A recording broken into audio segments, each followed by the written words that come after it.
Warahmatullahi wabarakatuh. Alhamdulillah, radhi israh li sadri wa yassir li amri wahlul 'uqdatam min lisani yafqahu qawli amma ba'du. Bismillah, innal hamdalillah nahmaduhu wa nasta'inuhu wa nastaghfiruh wa na'udzu billahi min shururi anfusina wa min sayyiati a'malina. May yahdihillahu fala mudilla lahu wa may yudlil fala hadiya lahu. Asyhadu an la ilaha illallah wa asyhadu anna Muhammadan abduhu wa rasuluh. Allahumma shalli ala sayyidina Muhammad wa ala ali sayyidina Muhammad. Alhamdulillah, marilah kita panjatkan puji dan syukur kita kehadirat Allah Subhanahu wa taala yang mana berkat rahmat dan limpahan hidayahnya kita masih bisa dipertemukan dalam suatu kajian yang insya Allah Allah berkati. Tak lupa salawat serta salam marilah kita panjatkan kepada junjungan kita Habibana wa Nabiyana Muhammad Sallallahu Alaihi Wasallam, kepada keluarganya, kepada sahabatnya, kepada kita selaku umatnya yang mudah-mudahan mendapatkan syafaatnya di yaumil akhir nanti. Amin amin amin ya rabbal alamin. Izin teman-teman ya, izin memperkenalkan diri. Saya selaku moderator yang akan memandu jalannya kajian pada malam hari ini. Mudah-mudahan kita semua dilancarkan untuk menimba ilmu, menuntut ilmu, dan mudah-mudahan apa yang disampaikan banyak sekali manfaatnya untuk kita dapat amalkan dalam kehidupan sehari-hari. Amin amin ya rabbal alamin. Baik teman-teman, mungkin sebelumnya mohon maaf ya karena meskipun pesertanya baru sedikit, tapi kita sudah mulai lebih awal tuh karena kita juga mengkondisikan dengan jadwal Ustadz itu. Mudah-mudahan yang lain dengan seiring berjalannya waktu bisa menyusul itu.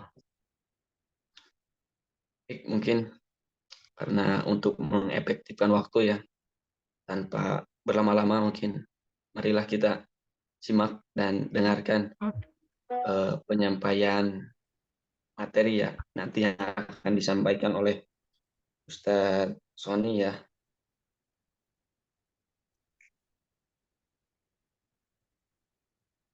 Dan mungkin ada sedikit CV dari beliau yang akan saya bacakan.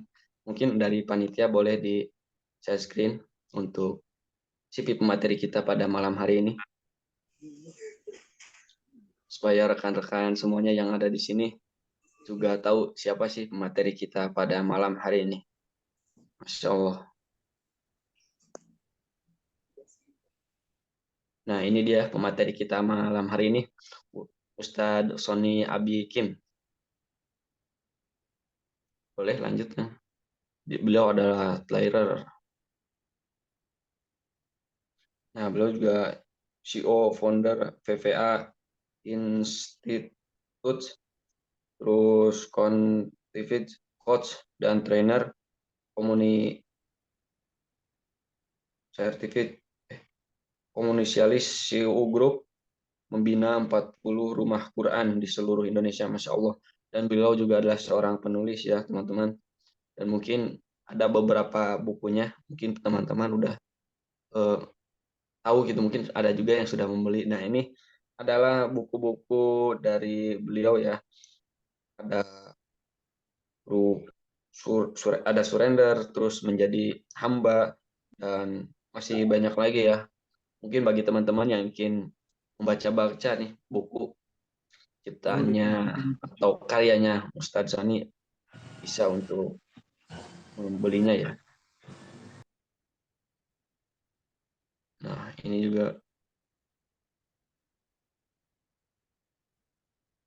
banyak sekali ya pencapaian-pencapaian dari beliau yang bisa kita contoh gitu dari beliau, dan mudah-mudahan dengan hadirnya beliau sebagai pemateri kita pada malam hari ini bisa memacu semangat kita ya untuk terus bisa berubah menjadi lebih baik dan terus berkarya ya. Alhamdulillah. Baik, eh, untuk tema kita pada malam hari ini yaitu lapang dada menyambut bulan Ramadan. Masya Allah. Karena sebentar lagi kita akan menyambut bulan suci Ramadan ya. Mudah-mudahan dengan penyampaian materi dari Ustadz Sony pada malam hari ini menjadi sebuah kekuatan untuk kita, menguatkan supaya kita sanggup gitu menghadapi ataupun melewati ujian di bulan Ramadan ini. Amin amin amin amin. Mungkin untuk itu saya selaku moderator akan lanjut ke acara sesi selanjutnya, yaitu sesi penyampaian materi dari Ustadz Sony Abikim. Pada Ustadz kami persilahkan. Ya, bismillahirrahmanirrahim. Terima kasih Kang Faiz. Suara saya jelas ya, Kang? Alhamdulillah Ustadz jelas. Jelas ya, alhamdulillah. Sebelumnya mohon maaf kalau mungkin kurang kondusif ya, karena saya sekarang sedang ada di rumah makan ini. Alhamdulillah hari ini cukup padat kegiatan dari pagi sampai malam ini, dan menyempatkan waktu untuk hadir di ruang Zoom Teras Tauhid. Semata-mata saya itu kalau yang ngundang bagian dari entitas turunan Darut Tauhid itu akan diprioritaskan. Kenapa? Saya santrinya Agim, banyak sekali asbab Darut Tauhid yang mengubah diri, mengubah kehidupan. Jadi kalau yang undang dari teman-teman, program-program dari Darut Tauhid itu diusahakan sebisa mungkin disanggupi undangannya, ya. Walaupun biasanya kan kalau ngisi Zoom pesertanya 1000-an gitu ya. Dan sekarang alhamdulillah ada 10 orang.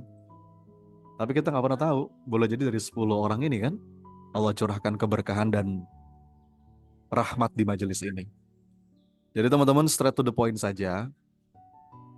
Tema tentang lapang dada ini memang belakangan menjadi tema yang sedang sering saya sampaikan.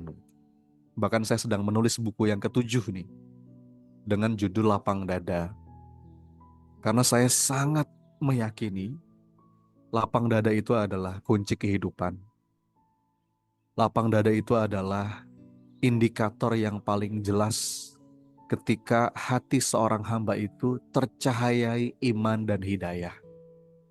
Dan sudah semestinya bulan Ramadan menjadi momentum kita untuk punya dada yang lebih lapang, pikiran yang lebih damai, hati yang lebih tenang. Saya akan sampaikan kawan-kawan sekalian, kenapa ini penting, kenapa kita perlu untuk melatih diri, melatih jiwa kita agar punya dada yang lapang. Ramadan itu kan bulan latihan jiwa. Okay? Ramadan itu bulan kita betul-betul menempa diri. Kita sering dengar istilah olahraga. Artinya kita mengolah fisik dan raga kita. Padahal bukan hanya raga yang perlu diolah. Batin juga perlu diolah. Olah batin. Kalau istilah psikologinya itu emotional fitness. Gitu. Dan Ramadan itu momentum yang paling tepat untuk melatih jiwa kita. Output dari latihan jiwa adalah dada yang lapang. Dan ini efeknya banyak sekali dalam aspek hidup kita, kawan-kawan sekalian. Jadi mengapa sih kita perlu melatih jiwa kita agar lapang dadanya? Karena lapang dada adalah kunci kehidupan. Lapang dada itu kunci sukses dunia dan akhirat. Lapang dada itu kunci kebahagiaan dunia dan akhirat. Bagaimana penjelasannya? Saya mulai dari sini. Fondasi awalnya, kita pahami dulu fitrah kehidupan. Ya. Begitu kita memahami fitrah kehidupan, kita akan lebih lapang dalam memandang pergiliran episode yang Allah hadirkan di hidup kita. Fitrah kehidupan itu gimana maksudnya? Bahwa kita sebagai manusia, itu pasti diuji. Hidup ini tempatnya ujian.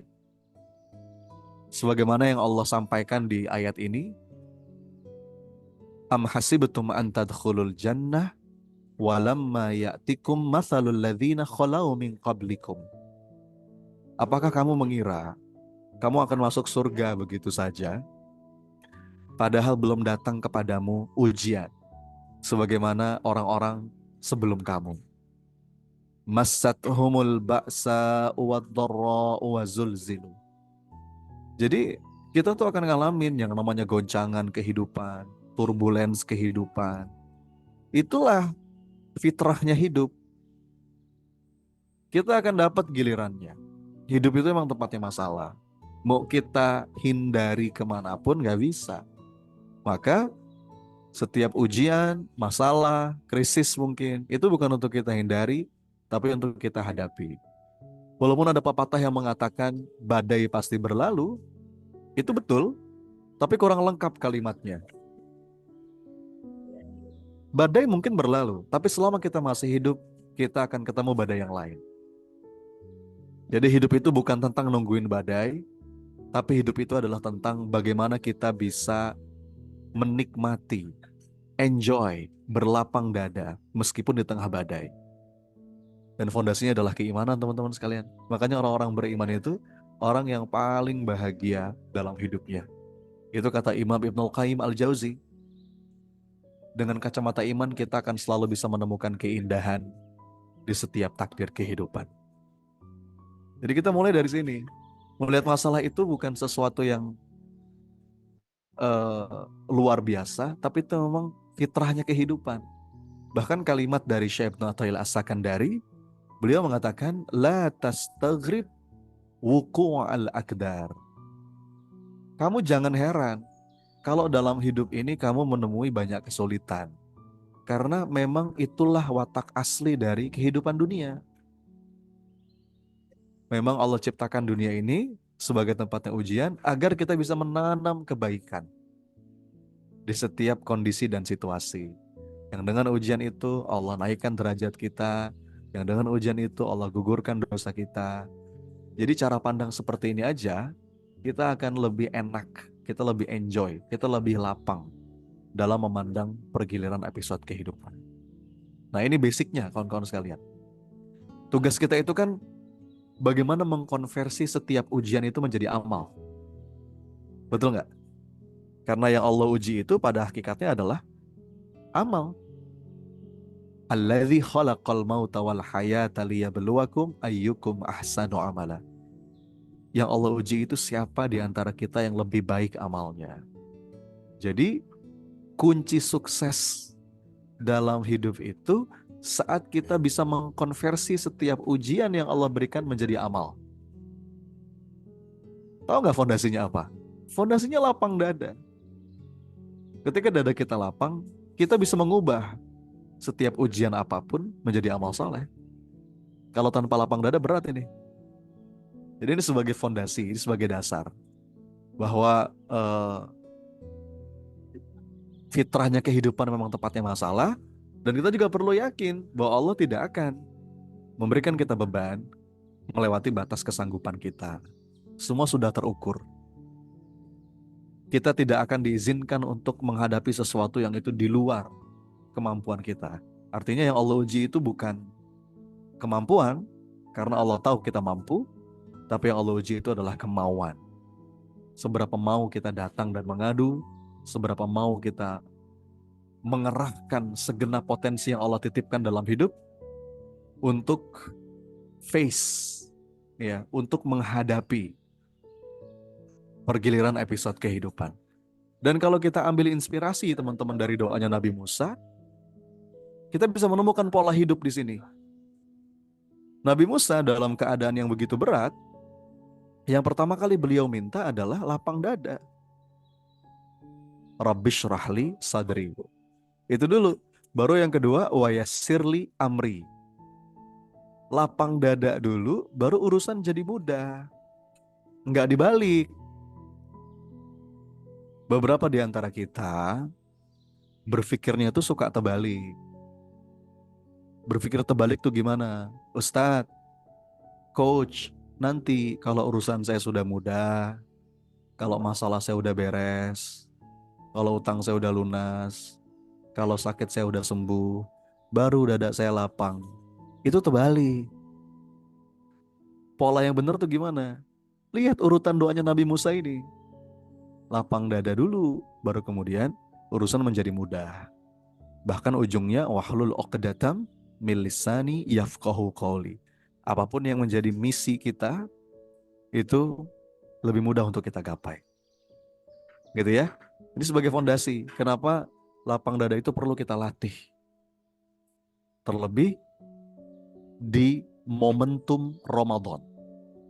Karena itu bulan yang betul-betul secara environment, secara ambience, secara vibes itu betul-betul mendukung sekali untuk kita jadikan saat-saat melatih jiwa. Ya. Bahkan teman-teman sekalian, lapang dada itu diteliti oleh para pakar di bidang positif psikologi ini sebagai kunci sukses. Ini ada namanya Barbara Fredrickson. Beliau ini tokoh populer di bidang positif psikologi. Menurut hasil riset yang dia lakukan, orang yang positivity, bahasa dia itu positivity. Jadi ada banyak istilah sebetulnya. Saya menyebutnya lapang dada. Orang yang lapang dada itu lebih mampu untuk menghasilkan karya hebat. Orang yang dadanya lapang itu lebih mampu menumbuhkan kebaikan. Orang yang dadanya lapang itu lebih mampu menyelesaikan masalah. Ya kan? Dan ini dibuktikan oleh banyak riset ilmiah. Ternyata yang bocor ya. Tolong admin ya, kalau ada suara bocor tolong di close. Jadi kalau kita mungkin pernah dengar nasihat klasik dari orang tua kita zaman dulu, kakek nenek kita, ada sebuah nasihat begini. Nah, milikilah hati yang lapang. Kenapa? Karena kalau hati kamu lapang, rezeki lapang. Betul nggak? Tapi kalau hati kamu sempit, rezekinya sempit. Itu kan nasihat klasik dari para orang tua. Tapi itu dibuktikan dalam riset ilmiah. Bahkan menurut risetnya Barbara Fredrickson ini, orang yang lapang dada itu cenderung lebih sukses. Secara dunia loh ini ukurannya. Kita semua paham kan bahwa ukuran sukses itu bukan hanya materi. Tapi kalaupun kita sempitkan definisi sukses sebatas materi, orang yang lapang dada lebih baik kualitas hidupnya. Temannya lebih akrab, uangnya lebih banyak, keluarganya lebih harmonis. Jadi ini sangat-sangat ilmiah teman-teman. Orang tuh kalau lapang, kalau rileks, kalau tenang, itu kan senang ditemenin ya. Akhirnya banyak orang yang mau kerja sama dia. Banyak orang yang suka sama attitude-nya. Karena sebetulnya uang itu hanyalah efek dari attitude. Ya, Rasulullah itu dalam berdagang yang dia bangun tuh attitude. Terkenal amanahnya, kejujurannya, maka orang jadi tertarik untuk bertransaksi dengan Rasulullah. Ketika interaksinya itu membuat orang lain nyaman, maka itu pun akan berbanding lurus dengan peningkatan kualitas hidup. Kesimpulannya apa? Lapang dada itu kunci sukses. Dan orang yang lapang dada itu akan lebih tangguh menghadapi tekanan-tekanan hidup, kawan-kawan sekalian. Nih, yang di slide saya tulis, ini 3 jenis sikap mental seseorang. Yang pertama itu disebut dengan mental fragile. Fragile itu mental yang rapuh, mental seseorang yang gak bisa diberi tekanan. Fragile, mudah pecah. Dikasih tekanan sedikit, dibanting sedikit, pecah. Nah ini biasanya mentalitas katanya generasi zaman sekarang nih, yang dikit-dikit healing. Ya. Nah ini mentalitas lemah. Yang kita harapkan itu kan kalau kita pengen meraih pencapaian terbaik dalam hidup, kita punya mental resilience, mental yang tangguh. Dia kuat menghadapi tekanan. Bahkan bukan hanya kuat, kalau bisa kita anti-fragile. Anti-fragile itu ketika dapat tekanan, dia bukan hanya kuat, tapi dia lebih kuat dari sebelumnya. Itu. Kenapa ada fenomena menurut para psikolog itu anak-anak zaman sekarang tuh lebih rapuh? Karena memang boleh jadi ini kontribusi dari pendidikan orang tuanya yang terlalu dimanja. Apa yang diinginkan dipenuhi. Padahal itu nggak bagus.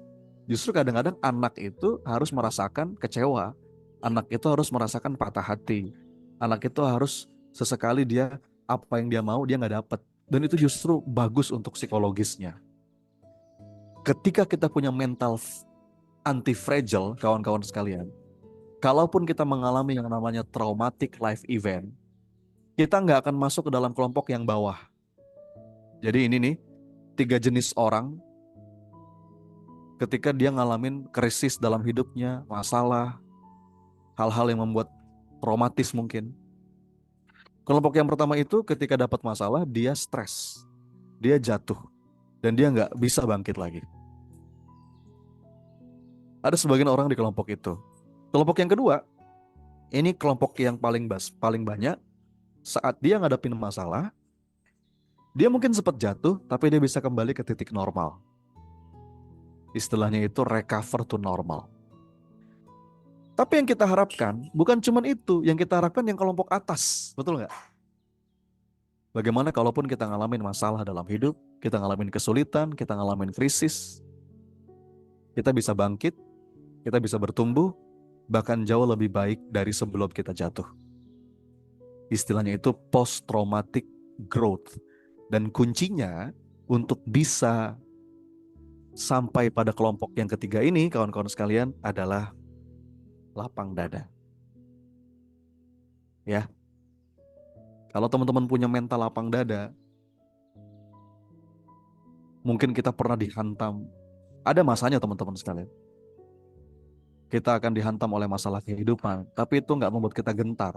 Justru setelah kita lewatin masalah itu, kita bisa bangkit, kita bisa bertumbuh lebih baik dari sebelum kita jatuh. Itu. Bahkan lapang dada itu, teman-teman sekalian, bukan hanya kunci sukses dunia, tapi juga kunci sukses akhirat. Ini ayatnya. Wal ya'fu wal yasfahu ala tuhibbuna ayaghfirullahu lakum. Ketika seseorang itu mau berlapang dada, maka dia itu punya potensi yang lebih besar untuk diampuni dan disayang sama Allah. Ya. Nah, jadi gimana sampai sini? Makin mantep ya. Betapa kita harus melatih diri kita punya mental lapang dada. Dan kita menjadikan Ramadan itu momentum untuk melatih diri. Oke? Nah sekarang pertanyaannya, apa itu definisi lapang dada? Ada 3 nih teman-teman.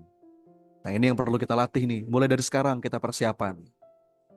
Lapang dada itu ada 3 pengertian yang saya pahami. Yang pertama, kemampuan untuk menemukan emosi positif. Yang kedua, kemampuan untuk mengatasi emosi negatif. Dan yang ketiga, kemampuan untuk menjalin hubungan yang memuaskan. Nanti dengan Allah, dengan orang lain, dan juga dengan diri sendiri. Tapi dari ketiga ini, satu kata kuncinya, kemampuan. Kemampuan, skill. Jadi lapang dada itu kemampuan. Artinya, yang namanya kemampuan, itu kan harus dilatih. Betul ya? Teman-teman jago main bola, kalau sering latihan kan? Teman-teman jago main badminton, kalau sering latihan. Lapang dada juga sama. Sebagaimana kemampuan pada umumnya, ini perlu dilatih. Nah masalahnya jarang orang yang secara sadar memang meniatkan diri untuk melatih batinnya agar punya dada yang lapang. Coba kita kupas satu-satu. Yang pertama, lapang dada adalah kemampuan untuk menemukan emosi positif. Maksudnya apa? Jadi saat kita melihat masa lalu, saat kita melihat masa kini, dan saat kita melihat masa depan, yang muncul adalah emosi positif. Oke ya? Jadi ketika melihat masa lalu, yang muncul tuh rasa syukur, makasih ya Allah. Ada banyak kenangan indah. Kalaupun kita pernah terjatuh, itu pasti ada hikmahnya. Ada rasa lega di situ. Ada rasa lega di situ. Dan ketika melihat masa kini, yang muncul juga emosi positif. Tenang, mindful, khusyuk. Dan saat melihat masa depan, yang muncul juga emosi positif. Bukannya takut, cemas, khawatir, wah nanti gimana ya. Enggak, tapi yang muncul adalah optimis. Yang muncul adalah rasa yakin. Yang muncul adalah rasa harap. Ya. Jadi ini nih teman-teman. Jadikan ini sebagai target-target latihan kita selama bulan Ramadan. Bagaimana kita punya kondisi batin saat melihat masa lalu, dia nggak banyak sedihnya, Karena kesedihan itu disenangi setan, hati-hati. Kata Imam Ibnul Qayyim Al-Jauzi, la syai'a ahabbu ila syaitani min huznil mu'min. Tidak ada yang paling disenangi setan kecuali seorang mukmin yang bersedih hati. Jadi kalau kita pengen di like sama setan gampang, sering-sering galau aja. Setan seneng itu.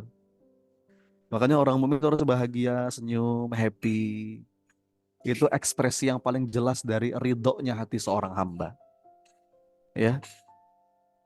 Dan ketika ngelihat masa depan, dia nggak takut, nggak cemas, nggak, dia optimis. Ada Allah. Saat melihat masa kini, dia pun penuh syukur. Bisa dipahami ya?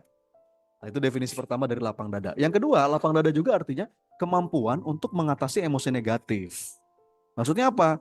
Kita sebagai manusia, nggak mungkin dong positif terus. Kita kan bukan malaikat. Ada masanya kita merasa sesuatu yang cenderung negatif. Ada rasanya kita jenuh, ada rasanya kita sedih, ada rasanya cemas itu muncul, ada rasanya kita ngerasa berat. Ya. Tapi saat emosi itu kita rasa, kita nggak dikendalikan oleh emosi itu.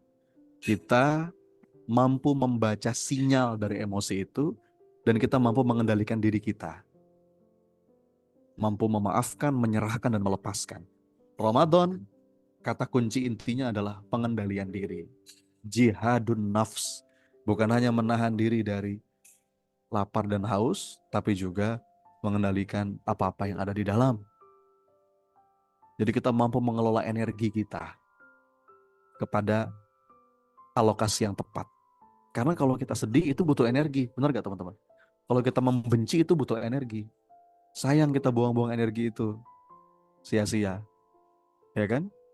Maka itu perlu kita kelola. Dan ini kita latih selama bulan Ramadan. Poin saya apa? Niatin kawan-kawan sekalian, Ramadan sebagai waktu yang paling tepat untuk menempa diri kita. Jadi targetnya itu bukan cuma target ibadah zahir. Kita sering punya target ibadah zahir, betul nggak? Targetnya apa Ramadan? Tilawah, khatam, tambah hafalan sekian juz, sedekah sekian banyak. Itu udah bagus, tapi tambahin target Ramadan kita pengen menjadi hamba yang dadanya lapang. Mampu menemukan emosi positif dalam setiap keadaan, mampu mengatasi emosi negatif ketika dia muncul, dan mampu mengelola energi menjadi semangat, ya, menjadi sesuatu ghiroh yang itu ngedorong kita ke arah yang lebih baik. Dan yang terakhir, lapang dada juga itu adalah kemampuan untuk menjalin hubungan yang memuaskan. Artinya apa? Saat dia menjalin hubungan dengan Allah, yang muncul rasa puas, rasa ridho, rasa harap, rasa takut ada, rasa cinta. Saat dia berhubungan dengan orang lain, yang muncul juga rasa puas. Bukan dengan hasad, iri, dengki, tapi dengan welas asih, penuh keceriaan, ya, penuh kasih sayang. Dan yang gak kalah penting, saat kita menjalin hubungan dengan diri sendiri, yang muncul juga rasa puas. Kita bisa berdamai dengan diri sendiri. Ya, kita sebagai manusia ada kelebihan, ada kekurangan. Yang kelebihannya kita asah terus, yang kekurangan itu bisa kita terima dengan sepenuh kedamaian, dan apa yang bisa kita perbaiki dengan sepenuh ketenangan. Itu ya teman-teman ya.